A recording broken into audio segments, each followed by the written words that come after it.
This is going to be about the name game.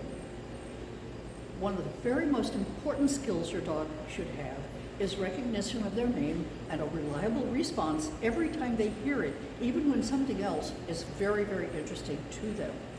In order to condition the name as a cue, what we want to do is use a process we call the name game. In the name game, what we're going to do is have our dog turn away from us, then look back at us, and we're going to mark it with good or yes, and immediately deliver the next treat. And in order to do this, we need to put the treats on the floor. So you should have food in both hands, and your food should also be visible on the surface that you're going to use. So if you use a light surface, use a dark treat. If you use a dark surface, use a light treat. So this is the way the name game works. Solo will be happy to tell us about this one. Ready? So I'm going to start by putting a treat on the floor. Say your name, Solo. Good. Mark it.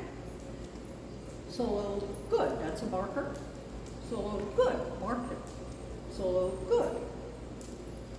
Solo. Good. Solo. Good. Solo. Good. Solo. Good. Okay.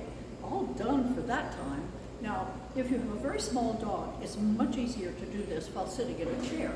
So this is just fun. You can do anything sitting in a chair and play the name game. Here we go. Solo. Good. Solo. Good. Solo. Good. Solo. Good. Solo. Good. Solo. Good. And all done. And it's a very good girl. Thank you so much. That was such a good session. So that is the name game.